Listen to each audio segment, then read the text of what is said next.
This year we focused heavily on growing the markets in Asia, so we will be growing into Indonesia, Malaysia. We've opened up more restaurants in China and in Japan. We also opened up our first restaurant in Europe, which was groundbreaking for us because that was a new continent for us to be on. Next year we already have plans to open up in Bangkok, Vietnam, the Middle East, such as in Dubai, and one in Latin America, as well as expanding the domestic market in Boston and Seattle. Well, I make it a plan that I'm constantly traveling to a different city every week. It's the only way I can really keep connected with all the restaurants that we're growing into.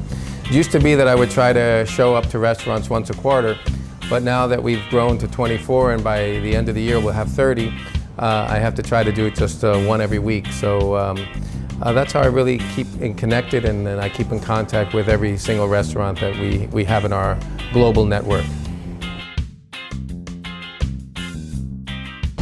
Well, every restaurant likes to say they're the best, but I truly believe we are one of those restaurants that I can proudly say we are the best. We do everything from the love and the passion, as opposed to only being a business. And when we do everything in this restaurant, it's out of the passion and out of the love of our business, and we put our heart and soul into it. What makes us different is that we still do things the old-fashioned way. In a world where people are constantly trying to cut corners and trying to do things faster, we still take a step back and we go like with our dry aging process. We will buy fresh beef and we will build aging rooms all over the world just to age it on premise and cut the beef and butcher the beef on premise as opposed to buying pre-packaged beef.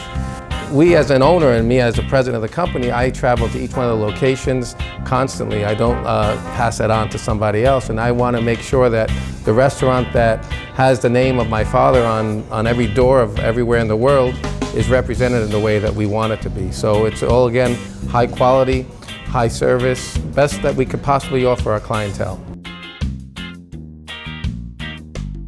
Well, this is my first time in YouTube television. So I want to first of all thank Wolfgang Steakhouse Korea and the Korean YouTube market to allow us to send our message. To my global partners, I'm very pleased to be part of and you to be part of our group, and we just want to keep growing and just keep on serving great steak and great food throughout the world. So hopefully this is just the very beginning of my interaction with the YouTube community out there. So thank you for watching. I'm really thrilled with sharing our growth and all the stories of all our Wolfgangs all around the world globally. 기대하세요.